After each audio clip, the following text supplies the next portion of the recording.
حبايب قلبي، ازيكم عاملين ايه؟ معاكم فيديو جديد. النهارده هنعمل الجبنه القديمه بس بطريقتي الخاصه، وهقول لكم الطريقه دي ممكن يكون حد تاني عملها، بس انا بعملها بالطريقه دي. والطريقه دي انا كنت بعملها من زمان جدا، بس بتطلع جميله جدا جدا. طبعا الجبنه القديمه معانا جبنه قديمه، ومعانا طماطم وبصل وفلفل رومي وفلفل حراق وليمون، ومعايا جبنه بيضه فيتا هحتاج منها جزء بسيط، ومعايا طحينة وزيت. يلا بينا نشوف الوصفة.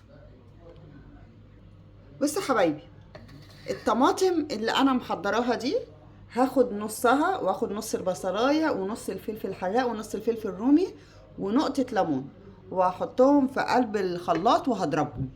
تمام.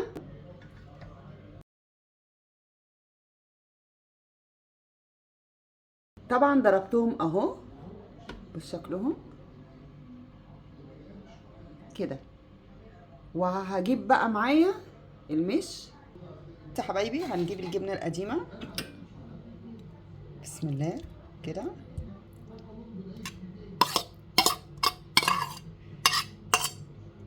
الخليط ده اهو. ادي الجبنه القديمه حطينا عليها الخليط، نبتدي بقى نهرسها كده.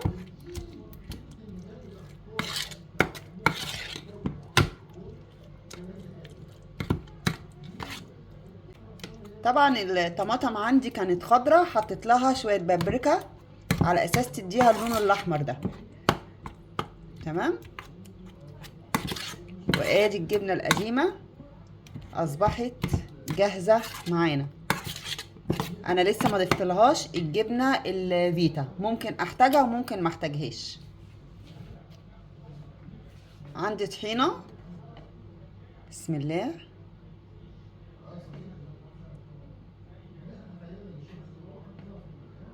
بس كده. حطينا الطحينه، انا نص الليمونه التاني.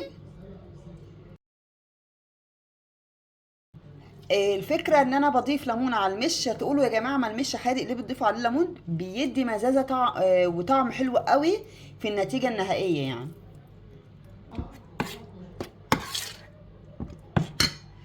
هنضيف شويه زيت،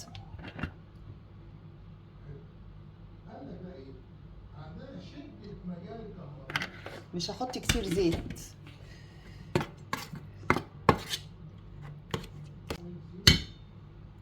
حبايب قلبي حط لها شويه شطه صغيرين، بس هحط شويه صغيرين عشان الشطه دي حاميه جدا. اختي هتبقى نار، حاميه حاميه جدا. شيل منها شويه كده كده على اساس تديها حرقيه بسيطه، لان عندي ولادي ما بياكلوش شطه قوي يعني. معايا بقى باقي الحاجات، نص الخضار اللي انا ما عملتهوش اهو.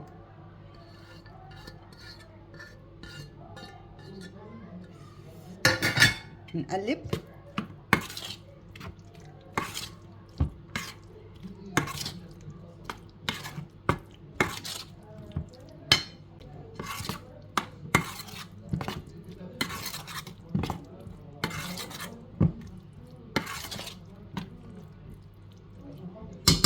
شويه زيت يا جماعه.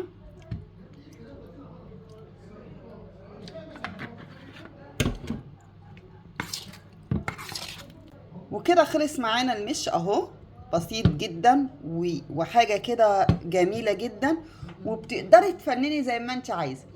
جربيه. انا مش حاطه طماطم كتير لان احنا بنحب بردك الطماطم قليله، وانت بقى بتحطي كميه الطماطم اللي انت عايزاها، الفلفل اللي انت عايزاه. عايزه تحطي فلفل حراق يعني حطي. انا حاطه، وبصوا معايا مخبيه شويه فلفل حراق، والله لا احطهم. يلا خليهم يوحوحوا. ماشي، بس كده. اللي عايز بقى يضيف اي اضافات تانية يضيف، بس دي طريقة الجبنة القديمة بتاعت امي وامك وجدتي وجدتك، الطريقة الجميلة جدا اللي الناس بتوع زمان كانوا بيعملوها. اعتمديها وجربيها وادعي لي دعوة حلوة. بس انا هحطها لكم بقى في طبق التقديم، واوريكم بقى الشكل النهائي للاكلة الجميلة بتاعتنا. على فكرة ده عشاء. على فكرة انا ما احتجتش احط الجبنة الفيتا، انا كنت قلقانة لا يكون المش حادق جدا جدا، لا بس طلع جميل جدا، فما احتجتش احط الجبنة الفيتا. وادي يا حبايبي السفرة بتاعتنا النهاردة. ده كان العشاء بتاعنا.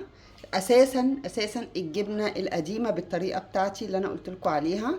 جربوها يا جماعة والله هتعجبكم جدا ومش هتبطلوا تعملوها. ودي شكل السفرة بتاعتنا. العشاء بتاعنا النهارده ممكن يبقى غدا ممكن يبقى عشاء على حسب كل واحد بمزاجه، بس الاكلات دي احنا ما بنستغناش عنها ابدا.